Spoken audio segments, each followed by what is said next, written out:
nothing about nothing about the thing, nothing about.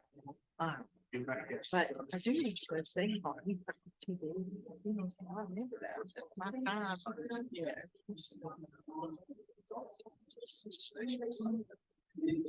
Yeah, we'll see on. The 26 and a half.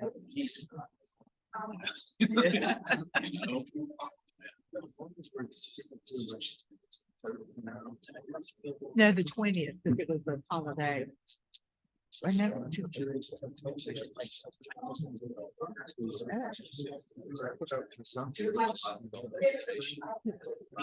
I used to have it, but it was kind of. Well, bad. I know, because I missed it. But it was so out of date. I ended up. No, it was February 20th. And I see that command scale. Nice to see you.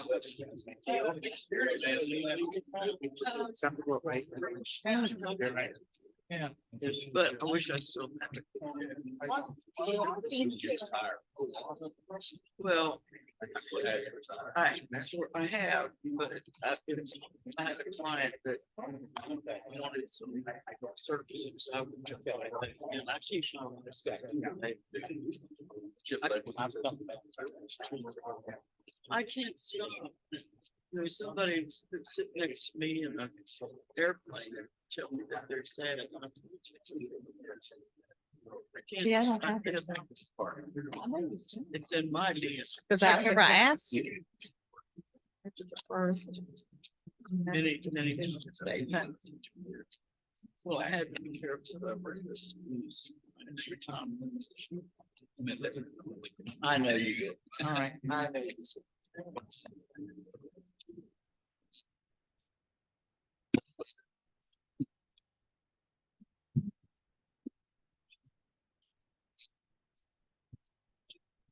Folks, I've got a little after 2, so we're ready to start. I think everybody's here.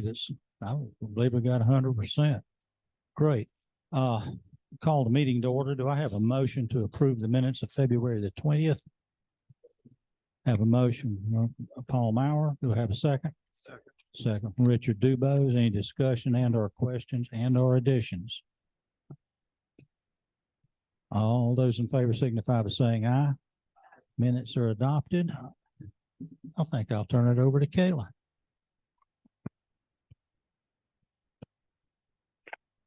Hello, everybody. All right, so as y'all saw in my email, we are going to do a little bit of a change of direction and go through the first 3 sections of the draft comprehensive plan that the consultants provided us with.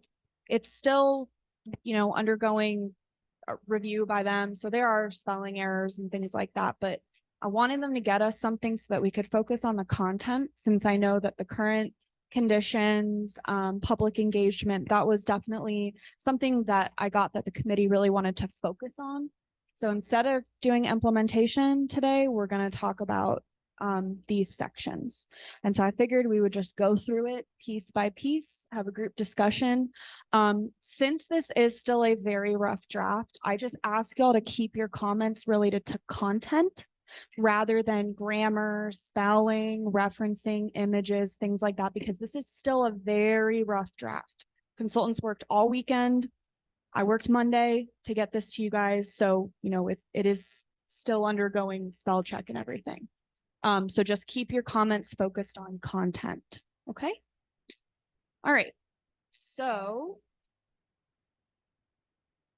I guess we'll just go to page 2, which is the plan overview.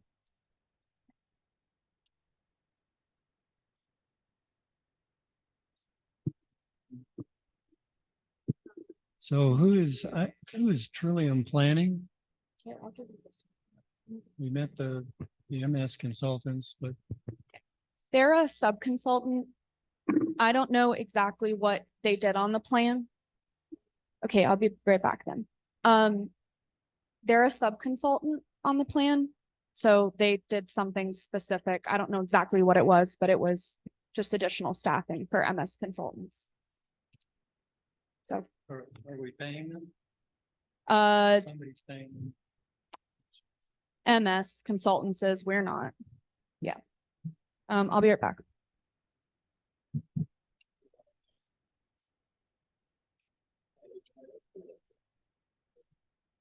Excuse me, Josh.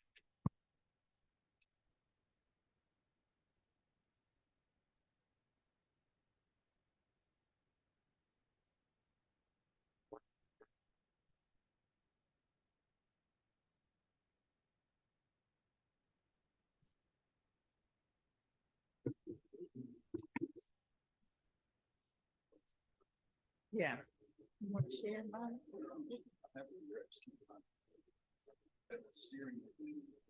It should look like. Don't say draft at the bottom. I don't think that's it. Angie, is that it?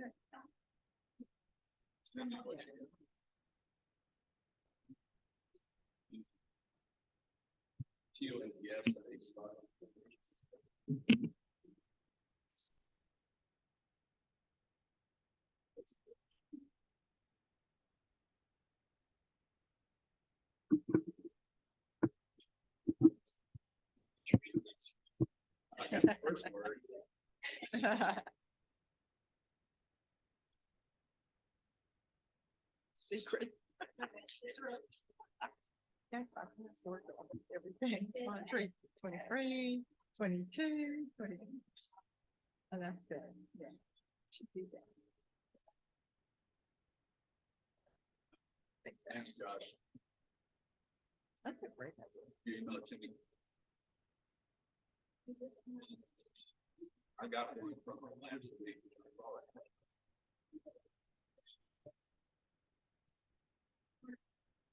Yeah.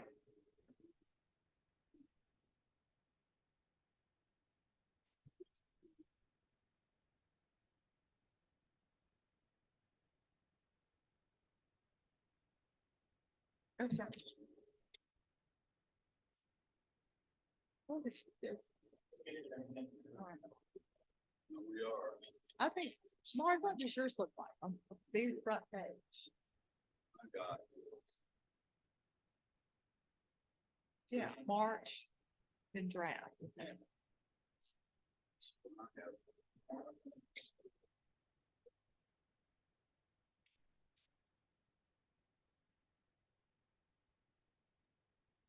What's the big? Wow. 2, 2, 1.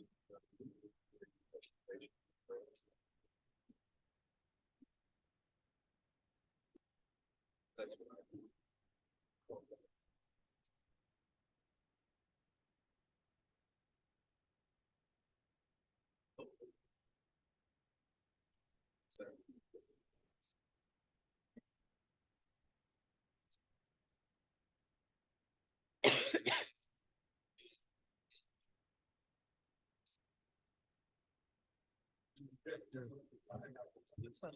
Pretty good, but really.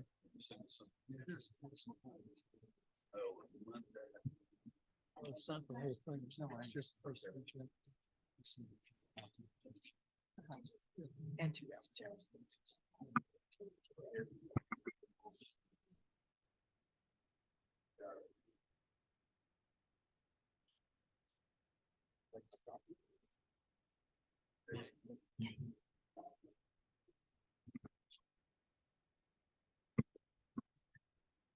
Okay, so if everyone can open to page 2.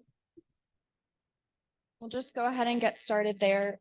This is really just a plan overview, talking about the planning process, the project timeline.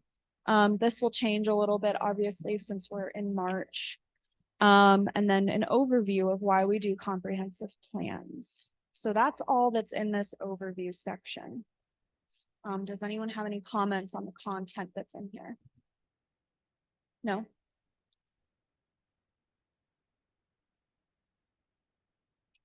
Okay, all right. Everyone can flip to page 6. So we have this first section that generally talks about community context. Are there any comments on that section? About the pictures? Oh. I mean, the pictures are fine if y'all have issues with that, but if it's a spelling error, please. We stipulate that we might make some joke. Can someone hold up a sign telling me when to laugh? That's never been a criteria in my world. For you, those of you out there who don't have a copy, it's a picture of the gate. Which I thought was quite lovely, but So are you on the PDF? It's lovely. was that? Are you on the PDF, page 6?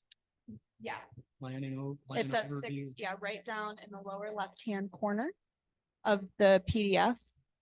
It should be page 6 because it printed the same way it comes up on the PDF. There's a picture of the gate at the bottom of the page. At the top, it says community contact. Richard, are you seeing that? Because you have the PDF open too. Yeah, did you open a folder and then click on a document? It was in my email from Monday. She sent us documents on Friday. She sent us documents on Yes, Friday, that's what I have. but this is sent on Monday. It was Yeah. a link, not a doc.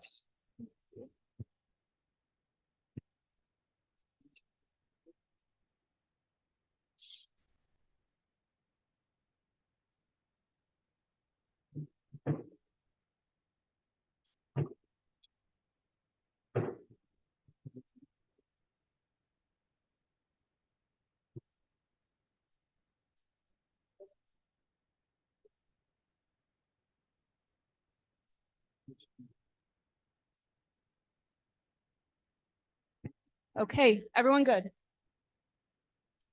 Okay, all right, so let's go ahead and start on this community context. I'll give it a go. I would make one comment on the overall document. I think in some places it's lacking some information. That's, yeah, and- as we go through this, make sure you bring those pieces up so we Okay. can get them addressed and talk about them as a group. Okay, so one of the things that I thought might be missing was some statement more about our town and our town's operations. I don't see in the community context a mention of the utilities, for example, where we derive various services. The tax rate, maybe absolute and relative to other communities might be useful. And then something about governance too, especially since we've just been through a modification. I'm thinking of people who may not be as intimately familiar with this plan as this committee. And I think the more information we can give them as background, especially quantitative, the better off things will be.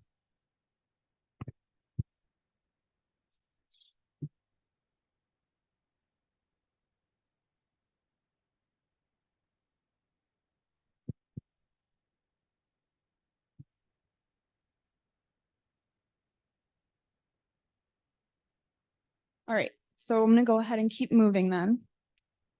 So let's go to population, next page.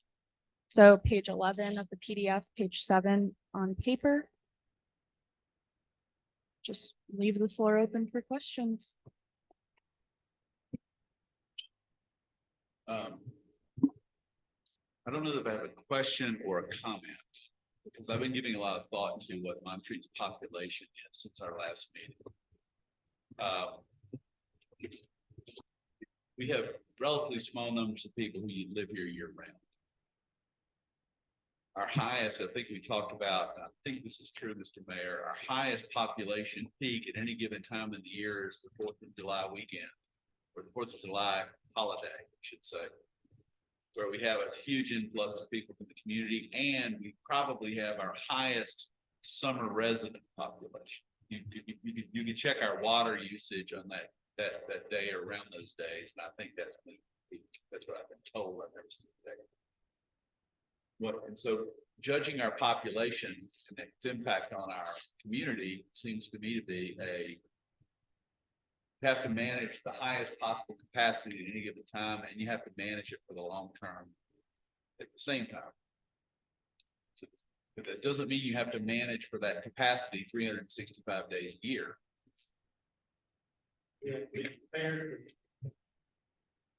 We have to be prepared for those peaks. Right. And so far we are. Right. The other thing that strikes me, and it relates to some of the issues that we have in town related to, say, parking around the trailheads, for example. The people who come and hike our trails predominantly are not necessarily people who are going to live here ever or rent here. They live in the area or they travel to the area. And so that quote population really relates to the increasing popularity of Western North Carolina, which is not something that is easy to manage or adjudicate. I guess I don't know whether this is the place to flag it, but one of the I've been involved in several conversations over the last 2 months about the trail parking problem. I guess I could talk about this more from an example standpoint than maybe we build this in the plan. So now we're trying to figure out a way to manage that parking. And it's a difficult problem to legislate because there's no way the people who are particularly their property situation is impacted by this. There's no way to create laws, regulations around parking at the trailhead that permits people who've always hiked those trails to park there while excludes the rest of the public. In other words, when people grasp that the trails are on private property, the parking by the, is on public property, it's a really difficult problem to solve. And it's not one we can just throw up our hands and forget, but if that kind of complexity can somehow be articulated in this plan and how those difficulties sort of play out in our community, I think that would. Yeah, so I think the consultants did address this, that I do think some additional language can be added. But I agree, maybe a statement, some sort of a little bit of a deep dive and challenges that are related to maybe a case study or something of areas that have a seasonal population and like a lot of daily visitors or something. I do want to point out that on the next page under tourism, the consultants do talk about how, the impact of an increase in visitors may have an impact on town, particularly at the trailheads. And I know that we did in the objectives talk about adding something to handle the issues that we have with parking on a case-by-case basis. So yeah, I think definitely adding some language in there about maybe talking a little bit more about why Montreat has this interesting population of seasonal, part-time, daily visitors, the college, the conference center, all these different pieces that come together. I think adding a statement in there is. I guess fine. where I'm going is, I'm looking for differences in what was addressed in the 08 plan versus the 2023. I've been looking to identify things that are different about 08 and 2023.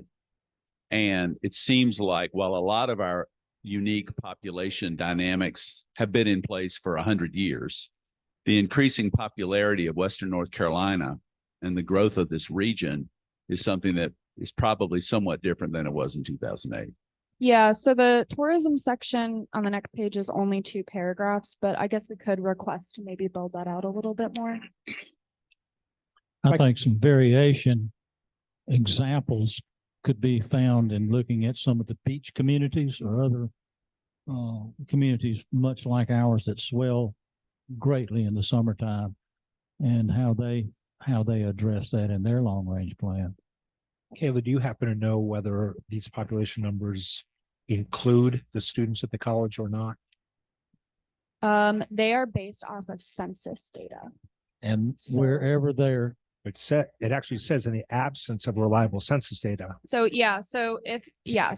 because Montreat's so small, the census data isn't entirely reliable. So we want to buff that up with additional resources. And so the consultants cite college enrollment, population growth trends, and county tourism data, as well as the survey responses themselves, as how they bolstered that data. As far as specific enrollment, I don't know, because I wasn't, I don't know exactly what they did to make their data, but I can certainly ask. Because having more students on our campus could drive this entire number. Yeah. And the actual population, if you're depending on how you're defining population. Yeah. As homeowners, if you're defining the population that way, that number could be absolutely flat. So we want to know how in this plan, this section, how population is defined. I think that'd be really helpful. Yeah.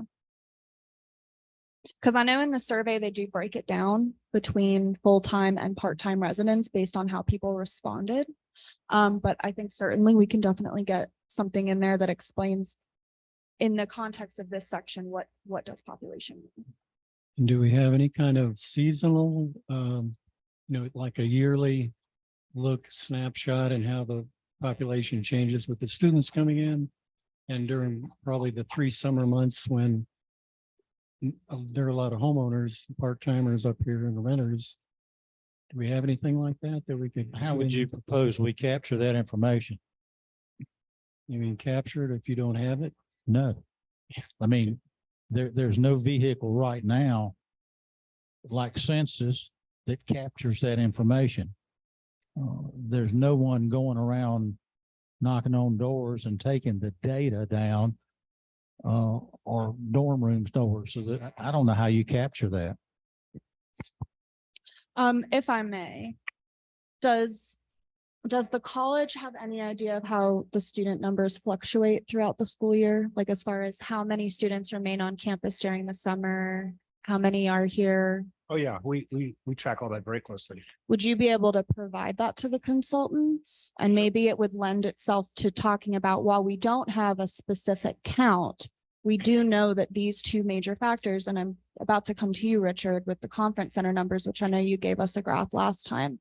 If there's something that we can do to maybe just have a, bolster the discussion of the fluctuation in population based on these 2 major figures, also knowing that, we do have a change in seasonal residents coming in and out during kind of these hot holidays, and maybe make some general assumptions about the population during the year based on that. I think that would be interesting to look at, because as far as, tracking quote unquote seasonal versus full-time residents, I don't think we have a reliable way to do that. We know anecdotally when the population is higher, but at least maybe with the college and the MRA's conference center numbers, maybe that would give us something that we can have a general a section that talks about these general changes in the population. If I may, one of the factors, of course, or one of the reasons why this is an important conversation is, as Bill has brought up, is the impact on our available resources. And I believe the town does have good data on our water usage, for example.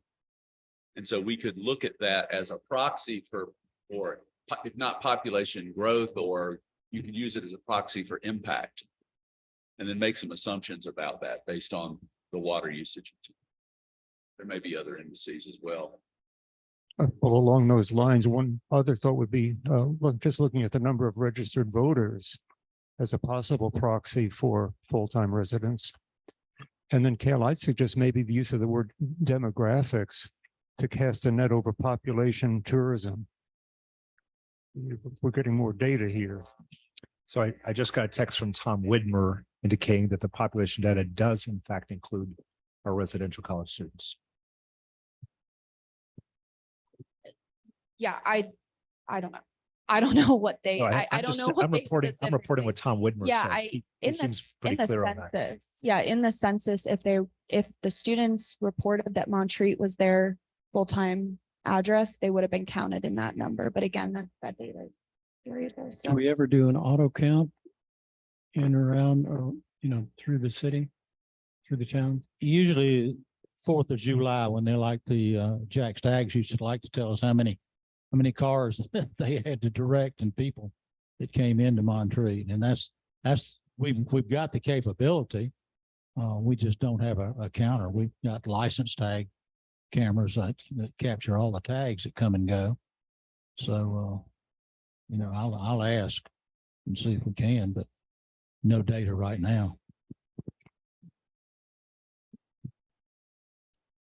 okay, are there any other suggestions for pieces of information that might lend themselves to this discussion? On population? Yeah. No.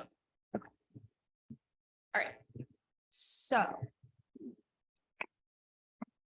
Just very quickly, I just wanted to get this cleared. Down here on this graph, Kayla, where it says that the population is 902, Mhm. Does that include the college students? Or is that regular homeowners? So this is from the census. So it So it may would- not include all of them. Okay, It would that's, only include those who on the census were counted for Montreat. I got it. So it depend on how they responded. Right. I just Yeah. wanted to. Yeah. To know, or just to be Yeah. clear. Yeah. Okay, so I just want to pause for a minute and just go back over what I've taken notes on to make sure that I've got everything. So under community context, we want to add some sort of statement about town services, governance. I don't know about tax rate. I don't know if that's something that's typically found in community context. So I'm going to ask the consultants whether that's best practices to add that in. But I certainly think that what the town services are and the governance structure, I think is important to add. Population, we want some sort of statement, maybe a case study about addressing the challenges of having a fluctuating population in terms of both having seasonal and permanent and full-time residents and also high or a variation in the daily visitors and impacts that has on Montreat. We also want to know how population is defined and then bring in some additional data, like maybe the number of registered voters, get the changes, how the student population changes throughout the year from the college, and then also conference center attendance throughout the year, just in general, and look at water usage to maybe make some general assumptions about how Montreat's population may fluctuate throughout the year and the different impacts that could have. Does that capture everything that we talked about so far? Great. Okay. All right, we're gonna keep going. Page 8 of the paper and page 11 or 12 of the PDF. It should say tourism and housing right at the top. Okay, so tourism, I have one comment so far. Build this out a little bit more and bring in case studies. So does anyone else have any additional comments, suggestions, thoughts about this tourism piece? Does anybody have any additional thoughts, comments about this tourism? You know, what are you going to add? Oh, I'm sorry. Build this section out a little bit more and talk, maybe bring in some case studies, again, talking about the impact of again, this variability in these daily visitors rather than actual residents, whether seasonal or part-time. Well, remember that the survey. Tourism, Right, remember that? yeah, So I would reflect that the residents and we are not marketing ourselves as a tourist destination.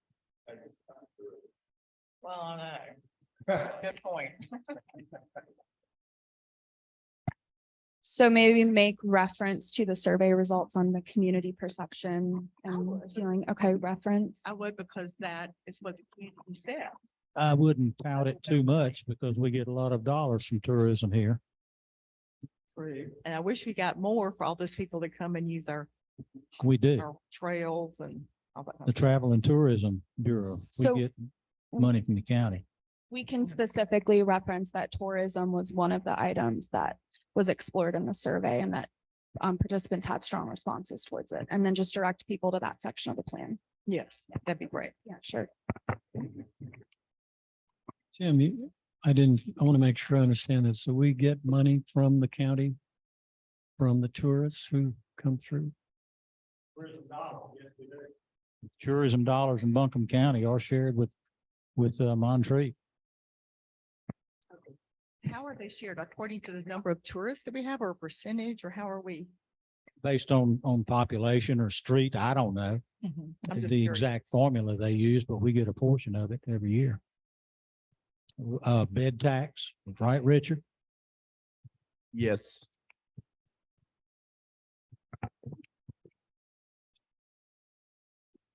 All right, anything else on this section other than those two comments? Okay, all right, let's Oh, go. wait, did you say two sections or what about the housing? You got the housing in? So we're going on to, Okay, it. good. Yeah. All right, housing.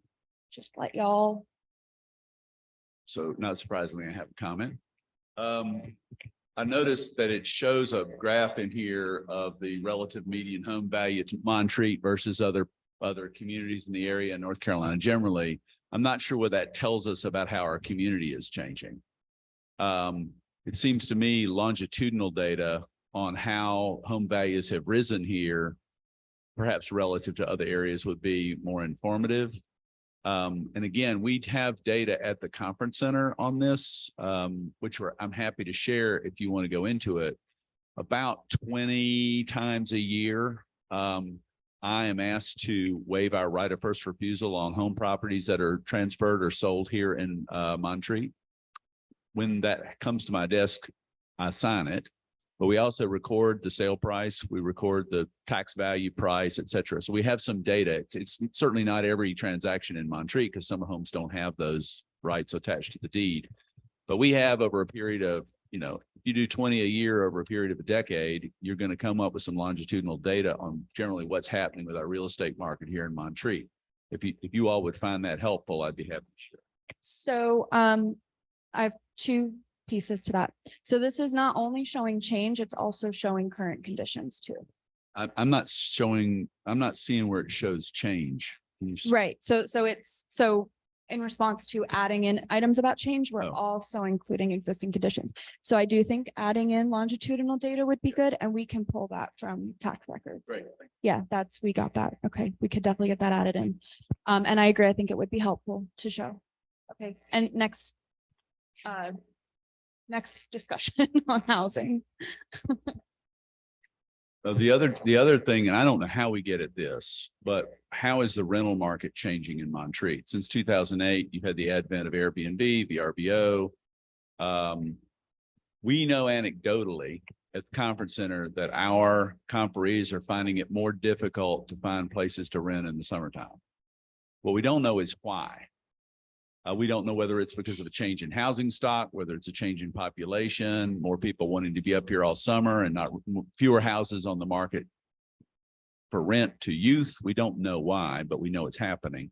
And these things do impact discussions we have about, you know, regulations we might have on our property about rental that we've talked about in this committee, regulations about, you know, whether outbuildings are available for rent, that kind of thing. The 2008 plan had a pretty decided bias toward making rental property available in Montreat to diversify the kinds of property that were available in Montreat. The survey of this 23 has a different bias. And so I think that's something that the community is going to continue to grapple with. I don't know where you go for data on that, but that's a whole. Let me talk to the consultants and see if they have any ideas. And we'll see what we can pull together. But I do agree, I think we should explore that piece if we can get reliable data. Great. Next. Anyone else have thoughts on this? Thoughts on housing? Okay, all right. Then we've got some maps. I don't know if anyone has any questions on these, any comments. Hang on one second.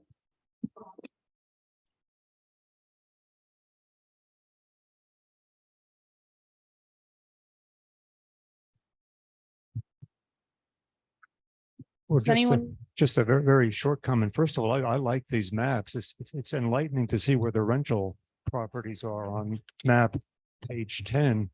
But just an oversight, we probably somewhere we need to say Montreat is a town in North Carolina. It's not introduced that way in our document we have in front of us.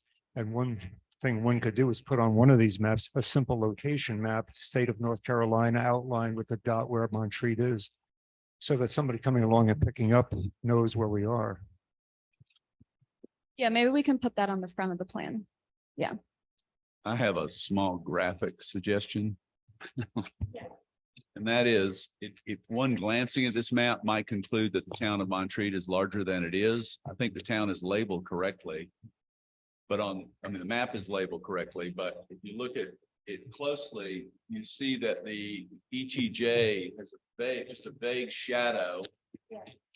And it might be better to demarcate the town from the period part of our planning area that's literally outside the town limits. Yeah, maybe you do like a harder buffer line. A little, yeah, or either a Yeah. little more of a boundary or more of a demarcation. Yeah, no, I think doing a harder boundary line is a good idea to make it clear where exactly the municipal limit is.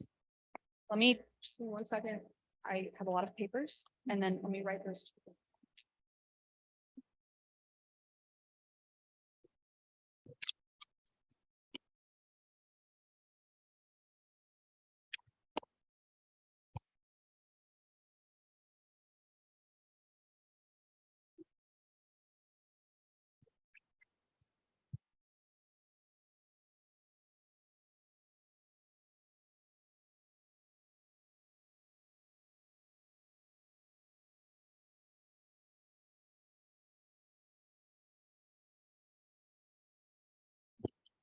All right. Anything else on the maps for? This will be page 9, 10, and 11. 13, 14, and 15 on the PDF. Just a question on page 10. The residency, full-time, part-time, non-residential, was that done with voting data? Is that how that was calculated? Yeah, if the owner's address, if it's not Montreat, we're not considered full-time, just for purposes of this map versus obviously non-residential entity. All right. Page 12, page 6 on the paper, page 16 of the PDF, land use and zoning. So let's just start with this land use and zoning section, which is 1, 2, 3, 4, 5 paragraphs. Let's start with that section before we go into property ownership.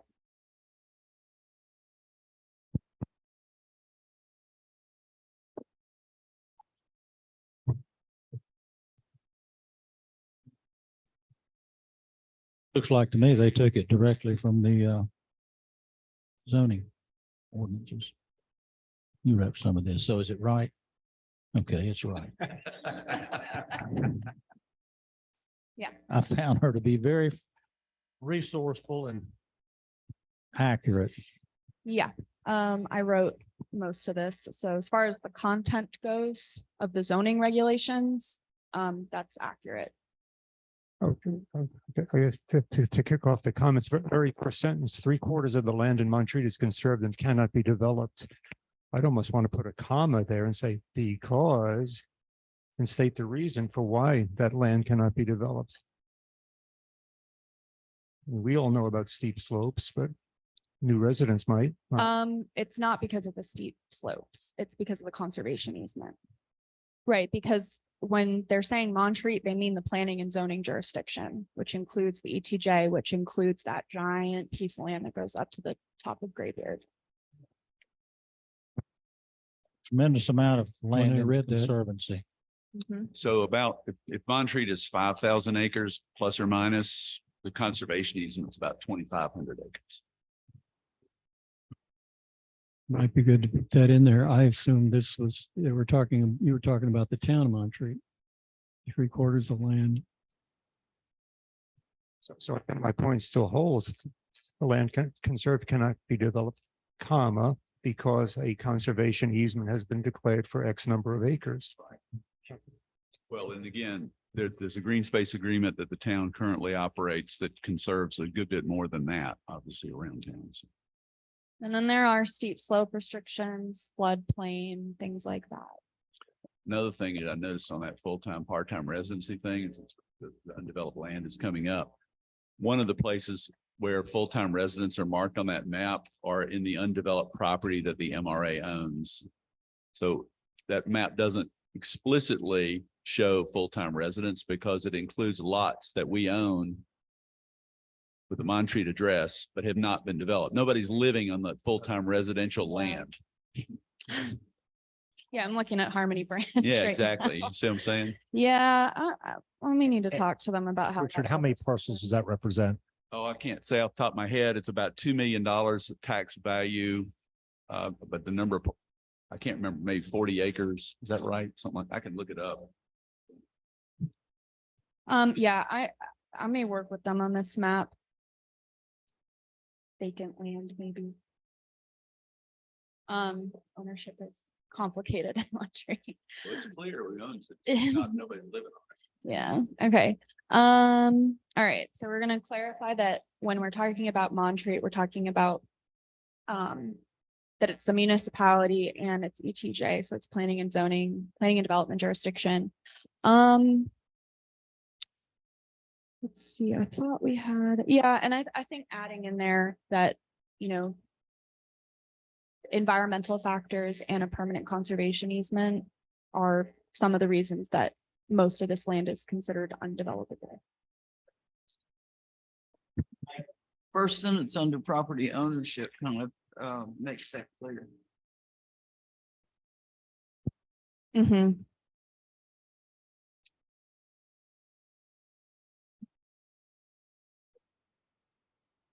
Certainly does. Well, let's add in just this language to that first sentence under land use and zoning. And then when we have changes back from the consultants, we can review it for how it sounds. And if we need to move some stuff around and change anything else, we can do that then. Does that sound fair?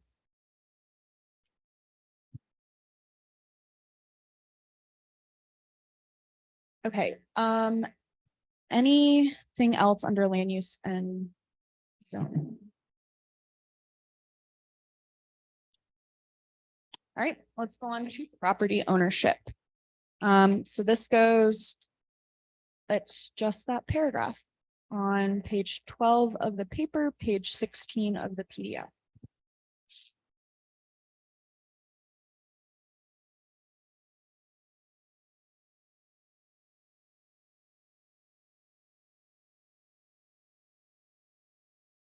I think we're good there. All right, page 13. These two pieces are summaries of this article that they cite for what an ETJ is, and then also conservation easement. So I don't really have an issue with this language because it's pulled from somewhere else. And it's not referencing Montreat, just general. One other thing on your pie chart. We do have institutional lodging that is neither MRA nor Montreat College. It's not all us. You have William Black Lodge, South Carolina Home, Georgia Lodge, just off the top of my head. There may be still some homes in town that are owned by churches as well. I'm not sure. That may have fallen under low density residential. I think they limited their search to just the college and the MRA as far as trying to identify the big chunks. Yeah. Great. Can I just refer to the ETJ language on page 12 Mhm. and the box information on 13 for jurisdiction and conservation is helpful. But I'm wondering if any more elaboration needs to be given to this ETJ paragraph. I think what we're trying to do with this committee is identify issues that we have to deal with because there are some concerns. And I don't think there's, well, let me say it another way. I think there's significant concern in our community for what's going on or what might happen in the ETJ. My limited experience is that there's sort of a frontier mentality among some folks concerning the ETJ. And I'm just wondering if we need to elaborate on that situation in a couple more sentences. I don't think we address it anywhere else in this document.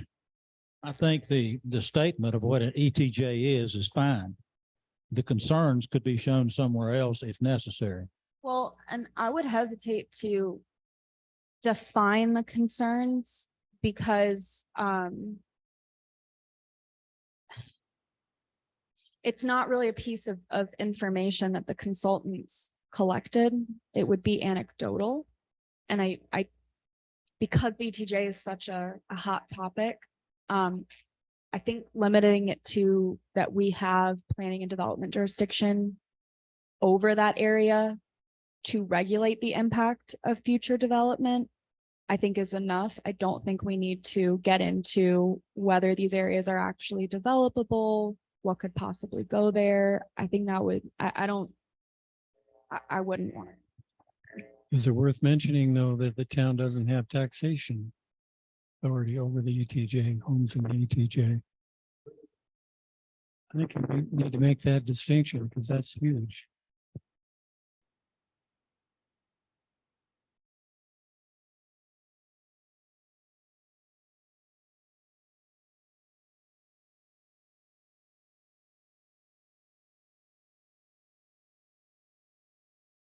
Okay. Well, we can talk a little bit more maybe about what land is in the ETJ, as far as most of it is the conservation easement. And that there are a few other. I see an audience member shaking their head.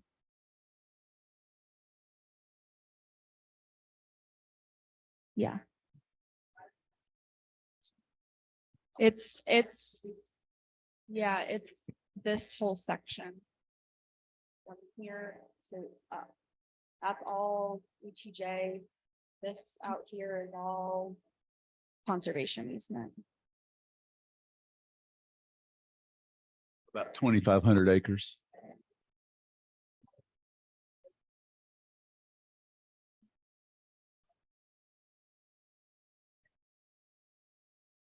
I'll repeat it. So the question was, how many acres did the Graham property and the other areas, the ETJ outside the represent? I'm not sure what the acreage is, but it's more than a couple hundred. I mean, it's not it's a non-zero amount, right? Yeah. Yeah. Yeah, the ETJ does go east and west and a little bit south of the town, but most of it's directly north of the town. And most of that land is under the conservation easement, but then, the conservation easement does encompass other areas that are in the other parts of the ETJ and the town itself.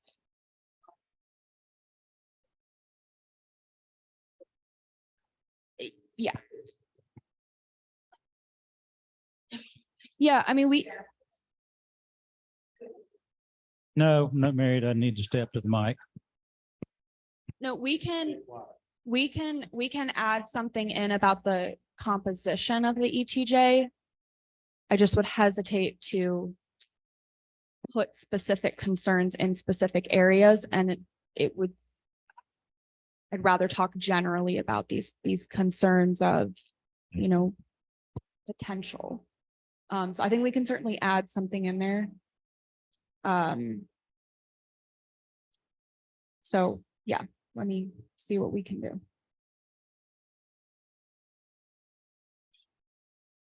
Let me just make some notes on that really quick.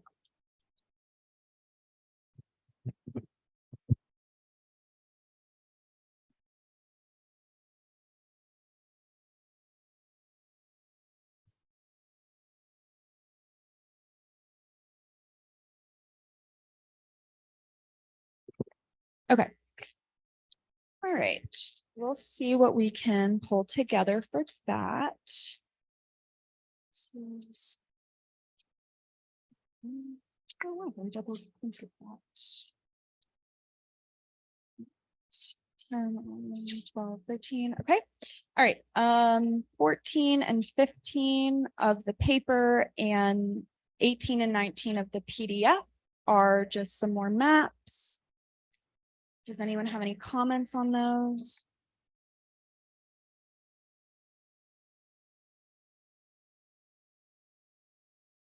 Okay. All right, we're gonna keep going. 16 is another map. And 17 is where we begin to talk about environment. So any questions on this map on page 16 of the paper, page 20 of the PDF?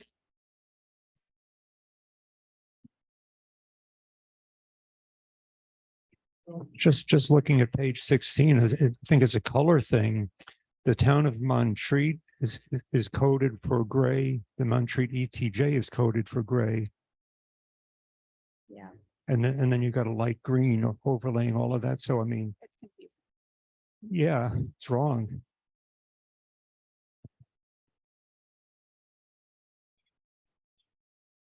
Mike? Yeah, but I see what Bill is saying. That is There are actually two listings for Town of Montreat on that same legend. Thank you for catching that. Get that fixed. That's confusing. Okay, anything else on 16? Okay, going on to environment. So, Excuse me, Kayla. yes, Sorry to Yep. slow you down. One of the questions we get a lot is who owns what green space? Is there, I haven't looked at the maps closely, and I know you get the same questions we do because we swap email on this all the all time. the time. Is there a possibility of adding a map on green space? Because it can be, Yeah. I have to look it up I sometimes. have, yeah, there's supposed to be a section in here that didn't get added. I think it's under land use and zoning where I talk about the green space agreement. And I don't know if we will actually put a map of the green space agreement in there just because it's not actually mapped on, it's not mapped in a way that we could have it displayed like this. It's big paper maps that I have scanned. So the consultants are still working out how to get that information in there, but that information on the green space agreement and how that land plays into development, not development, that will be in here. It just didn't make it in for this draft. So yes, I have a question on 16, the map on page 16. on the map. Yes, it shows, again, the town of Montreat in red. And the areas like up Graybeard and are those water well areas that the town owns the land? But some of them look like, I mean, there are other red areas within the residential area. Or, I don't know. We have wells in the residential area also, Okay, right up at the ball field, different areas. There's one right up near the boys' dorm. So right in residential areas, there's wells all over this town. thank you. All right. Page 17 of the paper, 21 of the PDF. Let's go ahead and start on environment.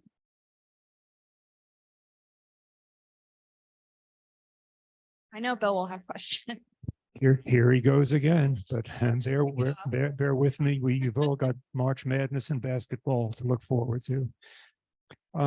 In the middle of that first paragraph, there's a nice statement. The pristine natural surroundings are highly valued by Montreat.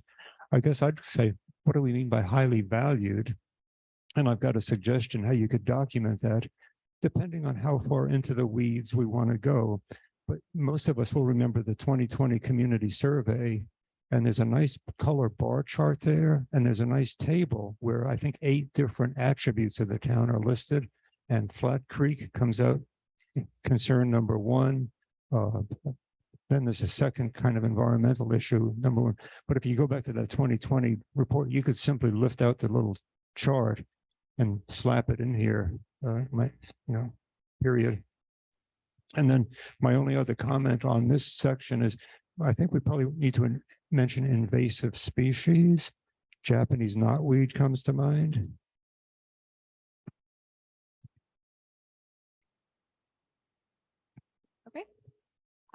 Any other comments on the environment section?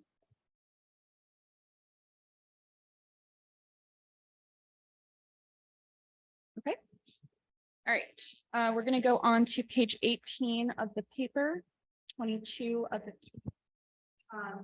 stormwater.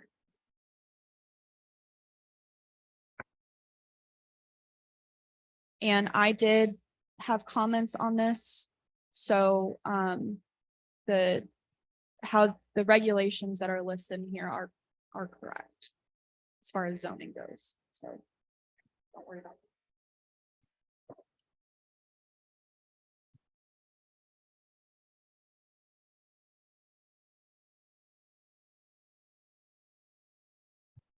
Any comments on this section?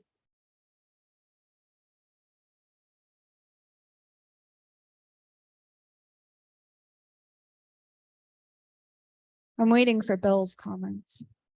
I just said to John, I'm really wearing out my welcome. I apologize.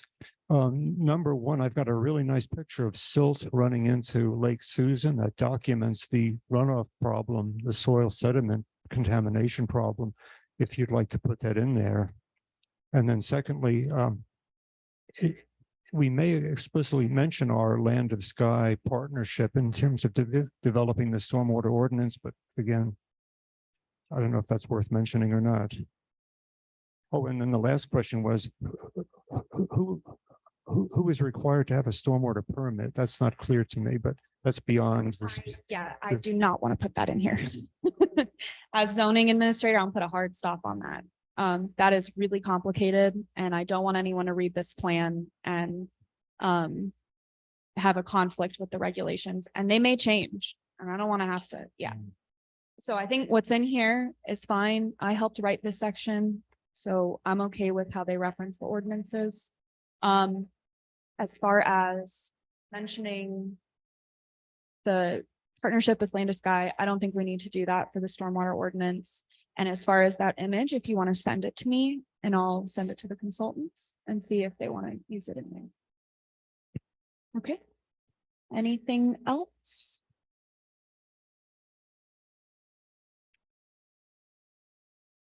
Okay. Page 19. This is about wildfires and landslides. Again, this was pulled from that study that they, that the consultant cited at the bottom. What is the bottom photograph of? This one. Yeah, the land. Is that- what is that? Swain County Emergency Management. I guess I'm asking. Why is it here? I think it's to show a landslide, Richard, is the only thing I can guess. It's the only thing I can guess to. Well, the slide above it, I remember that view very well, as does anybody who was here in 2016. Yeah. It sort of suggests that this is happening like up the hill from us. Is this in Swain County where this is? Right. Does it say anywhere in the? I Right. guess what I would say is we're going to use a demonstration of what could happen. We ought to make it obvious. It says right below the photo. But it says Swain County Emergency Management, right? Yeah. I think it should say Swain County slide. Well, I'm just saying, it's, if we're going to talk about this as a risk, we ought to make it more clear that this has not happened here. Is that fair? Yes. So the Party Rock fire was not on the ridge at The Rainbow. rock fire was very much here. That I recognize that ridge and I recognize that fire, but the one below it is taken elsewhere, I guess. Okay. right? So I've got a note, see if we can get something closer or more Or- clarification Or take it out. or take it out. I think it's misleading. I mean, I think it's worthwhile to point out the risk. And if you're going to use the photo, just say this happened in, in the text and in the Or prose. maybe like, something kind of like the rain garden design that's more academic in nature rather than something that's actually tied to a specific place. All right, yeah, we can look at that. I'm not speaking against the risk. of- No, but I understand how it's visually represented is really important. Okay, anything else on this page?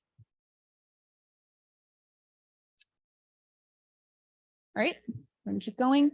All right, we've got two more maps, page 20 and 21 of the paper, page 24 and 25 of the PDF.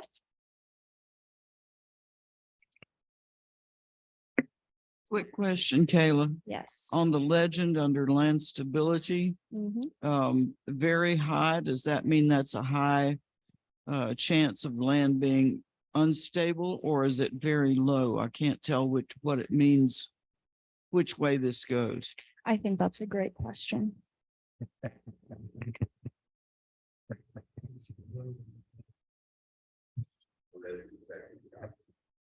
I'm reading it both ways and I don't know. That's a great question. I would agree. We need some clarification. Okay. 20 and 21.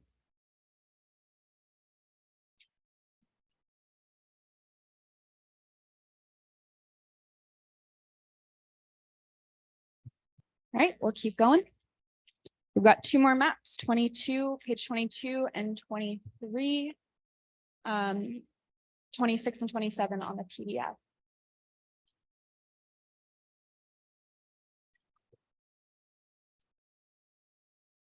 Any comments on these? If no one's ever looked at the map on 23, you find out where all that water comes from when it rains here. All those creeks all over these mountains. That's a real eye opener. Are these, a lot of these considered ephemeral? No. These are documented blue line streams. Yeah.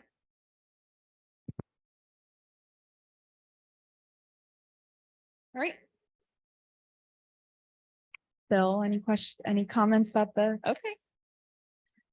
All right, page 24 of the paper, page 28 of the PDF. So now we're getting into public engagement. So this is based off of the survey and the meetings that the consultants held. Okay. So we'll just go ahead and start. We'll go ahead and do that first paragraph and then the participant demographics, which goes on to page 25.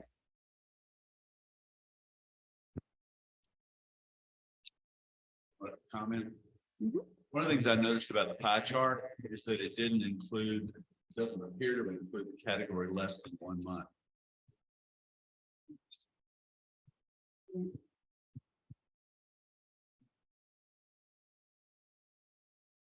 I will ask about that.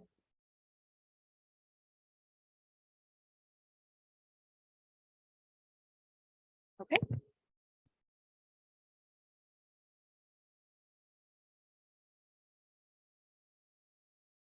Was that in the survey? I'm guessing not.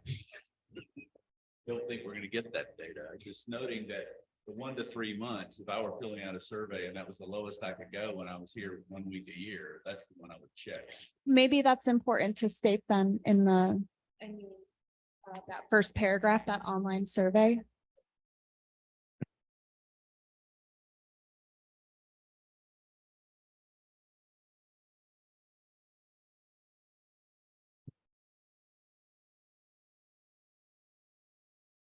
I think 24 captures the demographics of the participants in the online survey.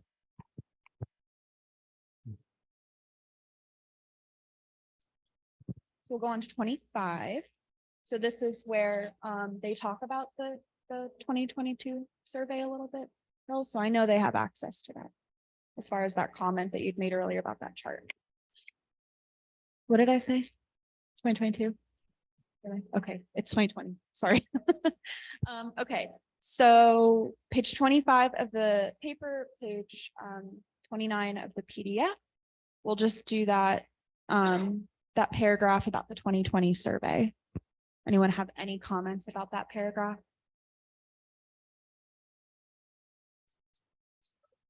Page 29 of the PDF. It should say public engagement in the upper right-hand corner and then 2020 survey right below that. 25. Okay, well, I've got the page numbers. You don't have to call it the PDF.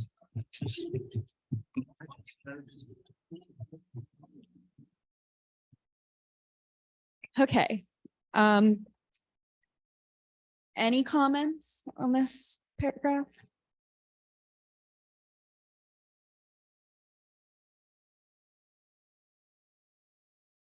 All right, we're going to keep going. Page 26, Montreat's characteristics. So let's talk about that paragraph in the upper left-hand corner of the page.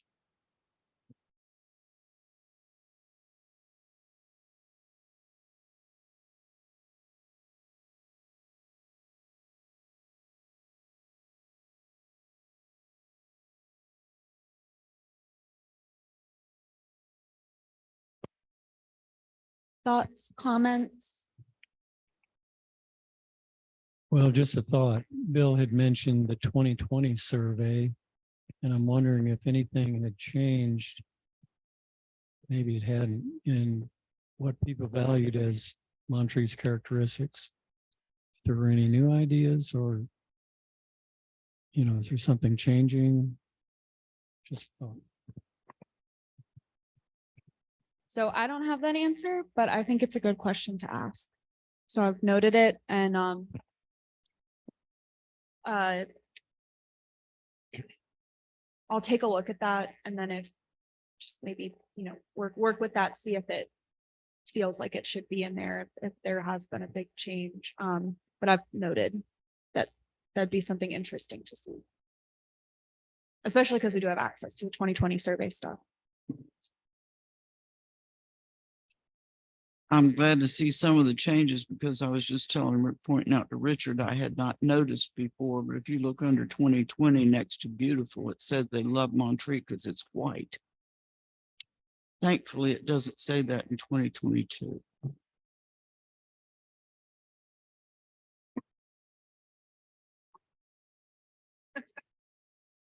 Yes, but could barely- and I noticed, could barely read that. All right, anything else on this paragraph about Montreat's characteristics? All right, we're gonna keep going. All right, this next section is about the matrix questions. It goes from page 26 all the way to page 28. So the floor is open for any comments y'all have about this section. And this is where we do talk about that tourism piece. The matrix questions section, page 26, and it goes all the way to page 28. This is the consultants capturing all of the information from the public comment, Mhm. the different meetings we had. And that's my general question. Does the matrix table capture all of the responses? Every single one. Okay, because I'd love to see a copy of the original survey. I mean, I did the survey, did it online, and then you don't have it, but I don't see a mention of traffic in here. And surely that was identified by survey respondents. So I start to wonder if there are any other omissions. Or am I just missing it?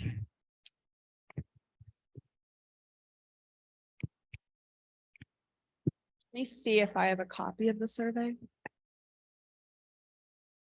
The survey was before I got here, so I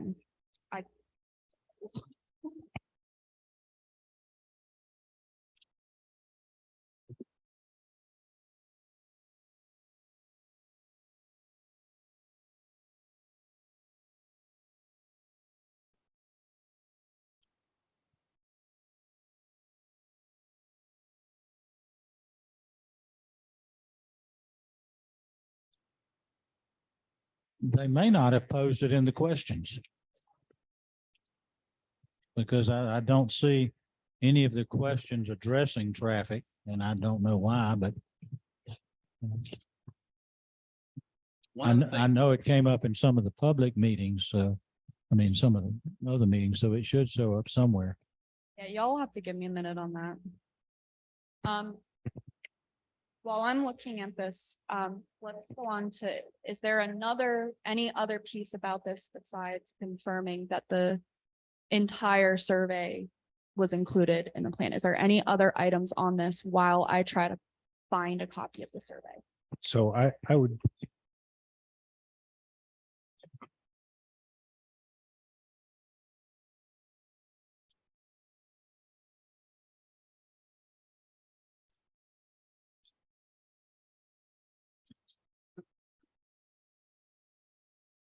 While y'all are catching up, I'd just like to say that if anybody who answered in the 48% of wanting a cafe in Montreat can hear my voice, we would love for you to visit the Huckleberry Cafe located on a lake near you, because we haven't seen enough of you yet.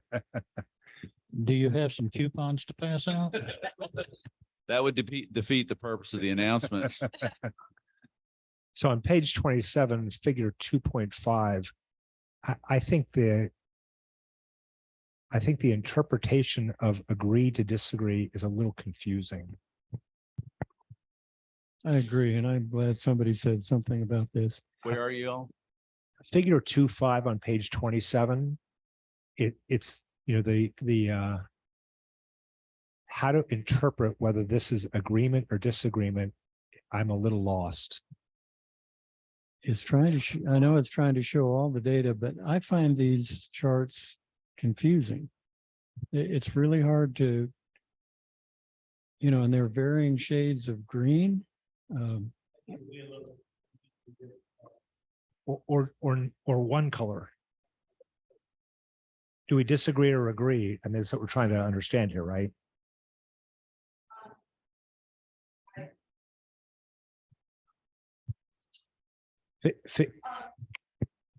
I'm gonna need to ask them for the survey. I don't have it in my files. So let me get that and I will confirm. And then we can go from there. Okay, agree to disagree? Figure 2.5 on page 27.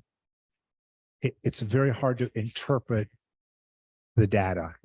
The bar charts are really unclear. So this needs to be displayed differently. I second that motion. At the risk of disagreeing, I actually don't think they're really intended for us to look at each little box. They're really intended for us to get an impression of the colors and how they shade in one direction or the other. So it's always strongly agree to the left and strongly disagree to the right.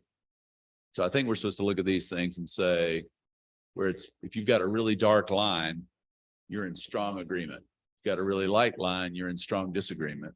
And it's a matter of shading. In other words, I think they're trying to sort of give you a sense of at a glance, how important is this? So between part-time and full-time residents, because that's what they're really comparing. Is it more important part-time or full-time resident? It almost feels like it should be a solid bar with like 0, 50, Some sort of 100. gradient. Yeah. A gradient, or at least so that I agree. I think this is difficult. This is difficult to see. And especially, I mean, I think these colors are hard to see. Yeah. So, yeah, I think maybe exploring some different ways to display this data. Even if it's keeping the bars and just changing the colors to make it pop, maybe explaining it a little bit better than what's on the lower left-hand corner. Sure, definitely. I mean, I guess where I'm going is when I look at it closely, what it really shows to me is it's really hard. I think the data, the underlying data, just take new venues for community gatherings in Montreat. So among part-time residents, there are more part-time residents who strongly agree with that and fewer full-time residents. However, there are more full-time residents who mostly agree than part-time. It goes back the other way. And so one of the problems we're having is that the results aren't really showing a consistent trend. Yeah, this is definitely confusing. So I'll have them look at some better ways to display this. All right, so under this section, we've got look at the survey and what was included, what wasn't, and then changing this graphic up for the agree disagree matrix so that it's easier to understand. All right, any other questions on this matrix section other than those two? Comments, questions, thoughts? Only a comment, if this is the only place we're going to talk about it. This whole conversation about business in Montreat is somewhat counterproductive. In other words, some people are worried about something that, at least from my vantage point, is not going to happen. Never mind the fact that we have very little commercial property to develop. Even if we did, few limited glimpses we have at commercial property development tell us that our full-time population cannot sustain it. I mean, absent a 100-room high-rise apartment building, no doctor is going to put an office in Montreat. I mean, it just doesn't make any sense. So maybe then this shouldn't be its own call out section. I'm just saying, we used to have some of this in the summer, and that went away for a reason. And I think that information is important. Yeah, And I don't know how to capture that. Yeah. I don't know if it's anecdotal evidence. I don't know if anyone has any suggestions of how to capture that, that may put a different context, a different lens on this business in Montreat section. You could approach it from a historical lens and Okay. say, you interface market realities with history. There's a reason there aren't businesses in Montreat, and that's largely because there isn't a population to support businesses. I think that can be the thesis, and you can build around that.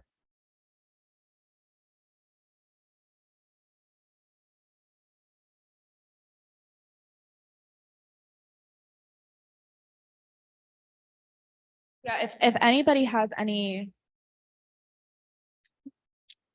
any specific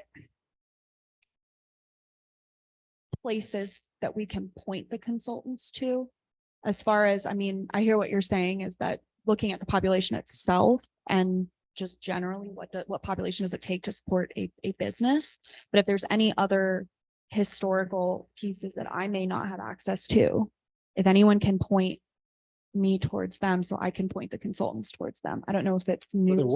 were a handful articles. of businesses way back in the day, and they all Oh, failed, right? Sure, the Raspberry, well, failed, I don't know. The Raspberry cluster, where the walk-up building is now the Updike building, all of those buildings held businesses, laundromat, restaurant, grocery store, a post office. There was a gas station in Montreat. They'd still be here if there was year-round patronage of those businesses, I think. And also right across the street from the current post office is where the original old soda fountain, pharmacy, post office, grocery store, all of that was there, and it's long gone. I think this is just a wide difference between what people would like to have and what is realistic in the community. It's a sort of a want list. I'd like to have a cafe, excuse me, Rick, but in reality, the economics are there. It just wouldn't be supported, a store or whatever. It's a want list that people might like. It's an openness on their part to say, yeah, I would love to have this. But the business community, the business minded people are not going to make that investment. Everything they want is 2 miles down the road anyway. All right, so we're gonna keep going. 29 and 30.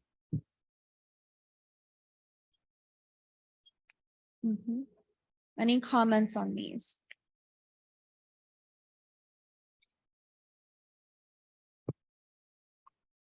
Well, just considering what we've been talking about, is this graphic even necessary? Is it going to create false expectations and sort of continue or False angst. yeah. Hmm. My question was on page 30. There's a couple of suggested cafe locations that are just out in the woods somewhere. Yeah, Two or three. that's a good point. And this one, That's a still. oh, okay. That's a good point. Maybe this is better placed in the appendix section and then over with all of the public engagement, especially because I know that when we were talking about the objectives, we took out those exploring the commercial land uses and things like that. We had taken that out. So maybe this should be in overview. Well, You know how to get to that still, Richard? No comment. all right, anything on pedestrian safety? That map, that paragraph. 30.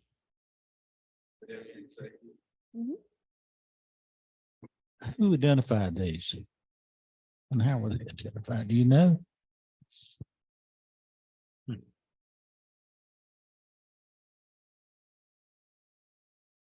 This was either the online survey or during one of the community workshops. Okay. Yeah. That's fine.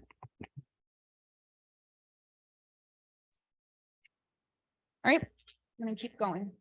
So this last section is the engagement events. So this is a summary of what the consultants did.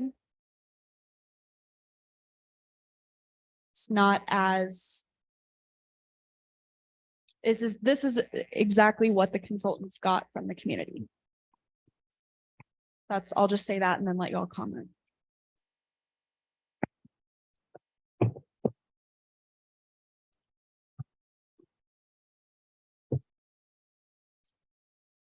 Well, Kayla, maybe what you just said should be put on paper as an introduction to the engagement events. One introductory sentence that says blah, blah, blah, and we held these different activities.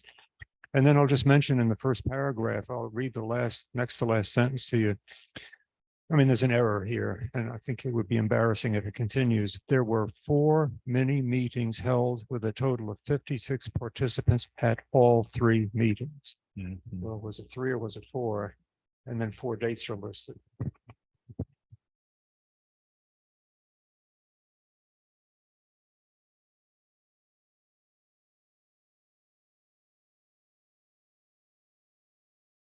Which sentence was that?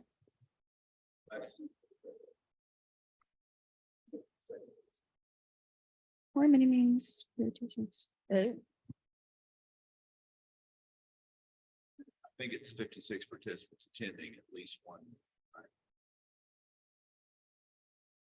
I think it's total. The 56 participants would have been the total from all 4. We just need to be clarified that it's 4 meetings and not 3 Yeah, that's what he said. There were 56 participants attending. total.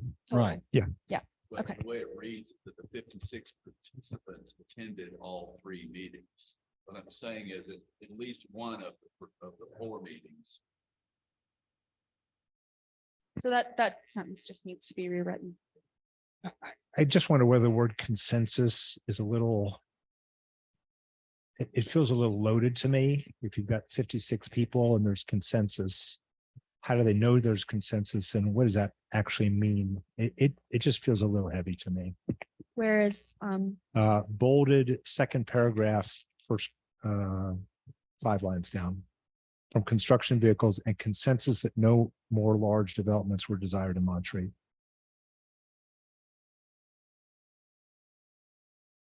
something softer. Mayor, do you remember things coming out of the meeting on Eastminster? Sorry. Do you remember the themes coming out of the meetings on Eastminster, that meeting on Eastminster? I don't remember that being that profound a takeaway from that meeting, those statements. No, I remember stormwater. Right. Environment generally. I don't remember a lot of other issues, Richard. But it was pretty much consensus in that group. I just don't remember a whole lot of conversation about construction vehicles. I don't remember any at all, Richard. There were at the one that I attended, a lot of that discussion on construction vehicles. Maybe themes that came up across meetings or throughout in meetings, So Paul, you think consensus is too strong a word? I don't know how a consultant can judge that, use that word for all 50. Consensus means everyone agrees. Everyone Mhm. agrees. Mhm. How do they know that?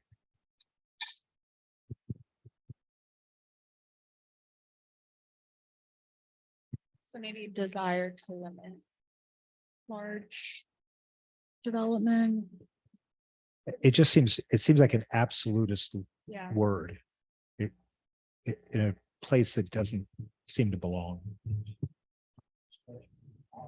Mhm.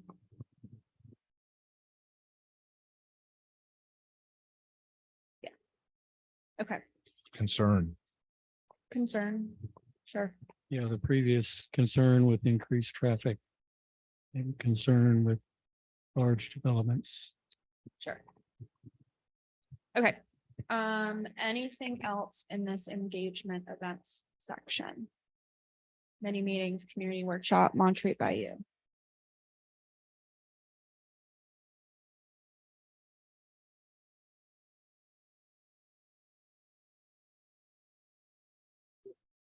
Okay. All right. So,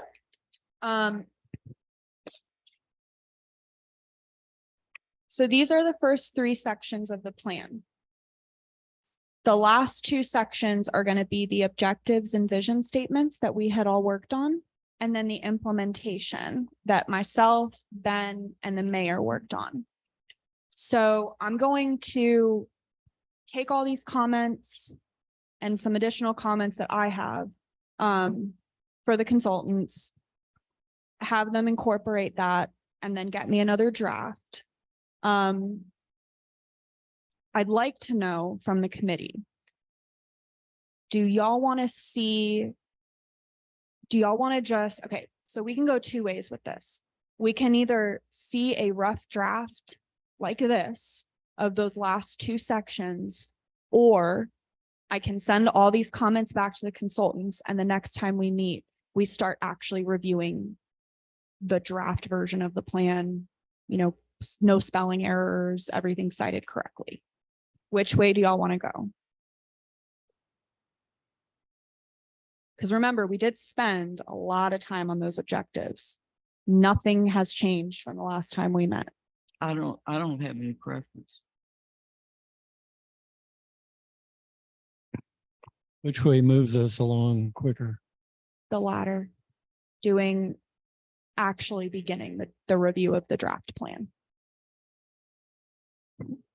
It took us an hour and a half today to do this. How long would it take to do the other one?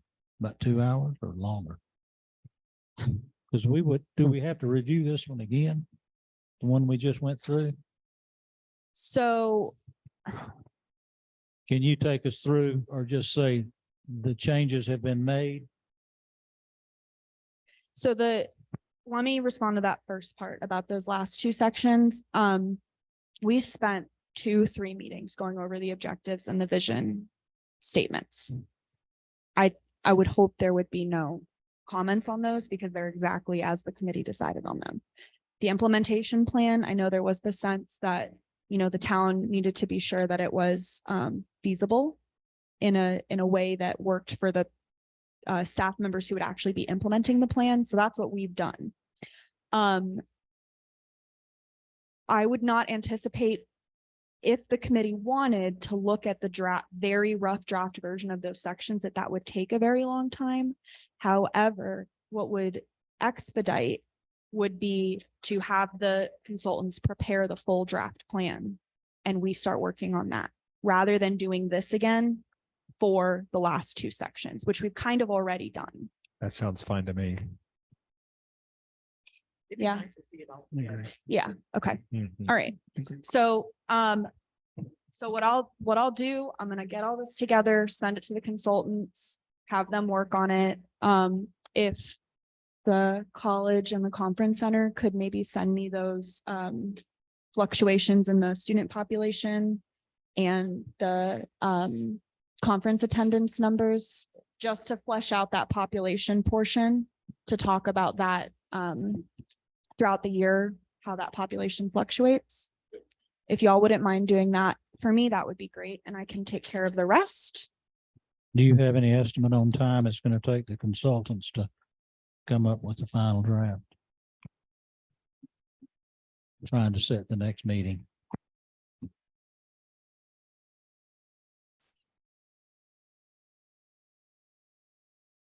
Can we set it for a month?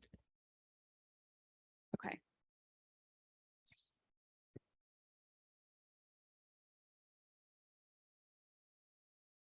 Talking about the week of the 17th of April.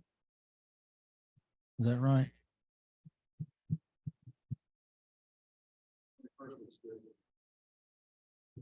'21st is fine with me. The last week of April, I've got a huge family wedding, so I'm out, but the 21st would work for me too. 21st is on a Friday.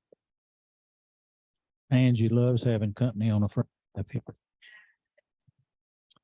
21st looks fine. Y'all want to do it? I'm leaving that afternoon, so if we You could do it, prefer the morning? I'd prefer the morning if we could. Can you folks do it at 10 o'clock in the morning on the 21st? 10 o'clock in the morning? And with lunchtime coming up at about noon, that'll give you an incentive to get through and get out of here. You could provide. So at the next. So at the next meeting, y'all will get the draft plan. Okay, so you need to have, well, not at the next meeting, but before the next meeting. At the next meeting, we're going to review the draft plan. And you'll need to have all of your comments for it. And this is where we can get into the language, are there any grammatical errors, anything like that? And then those changes, I don't know if we'll do, depending on the volume of comments, we may do a second look on it, or we'll send it to the commissioners for final review and comment. Or no, sorry, to the Planning and Zoning Commission first. Did everyone understand that? Sorry, I know it was kind of confusing. One more time. So next meeting, everybody will have access to the draft plan before the meeting. So you're going to want to have all of your comments. When we talk about language and everything like that, make sure you guys come with all of those comments. And depending on the volume and the type of comments, we may come back and examine it one more time, or we'll go ahead and send it to the Planning and Zoning Commission for starting that adoption process. Okay. It would really be helpful if when you get these things from Caleb, that you go ahead and sit down at home and go to work and look at everything so that we don't have to do a lot of reading. We can go from one page to the next if you have any changes or additions or corrections. Okay. I thank you. Thank you for your time. No public comment. This is just a work session for this committee. And do I have a motion to adjourn? So moved. Have a motion to adjourn. Do I have a second? Have a second. All those in favor signify by saying aye. Aye. We stand adjourned.